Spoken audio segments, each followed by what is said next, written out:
naniwala din si Kote na magpinsan nga at naniwala din si Kote na ganon.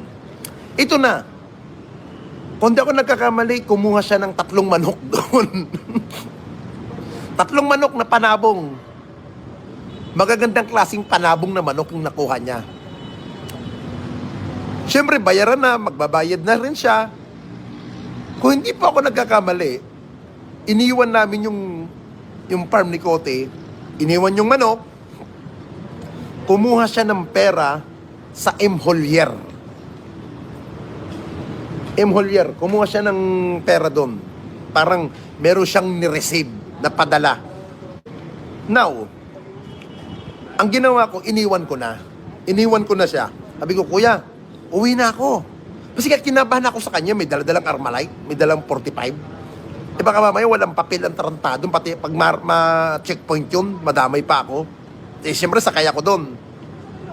Now, nung iniwan ko na sila,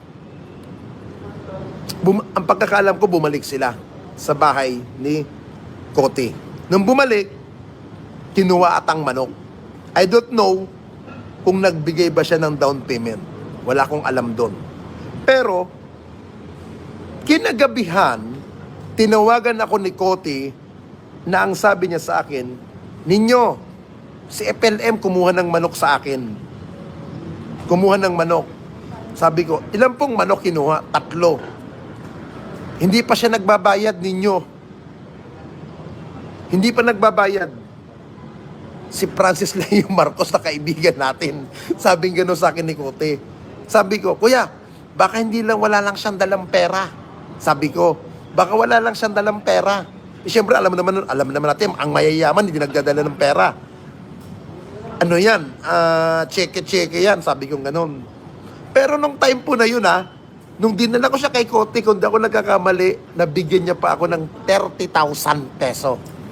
Yun, hindi ko makakalimutan yung binigyan niya ako ng 30,000. O, ninyo, pa-birthday ko sa'yo yan. Kasi nung time na yun, tapos na ang birthday ko. Halimbawa, ngayon ang birthday ko, kinabukasan pumunta siya. Yun ang nangyari noon. Sige, gusto mo ng manok, dinala ko siya. Nung dinala ko na siya, nabigyan niya ako ng 30,000. Now, pinakagabihan, tinawagan na ako ni Kote. Nung tinawagan ako, tama ba itong number na nakuha ko kay FLM?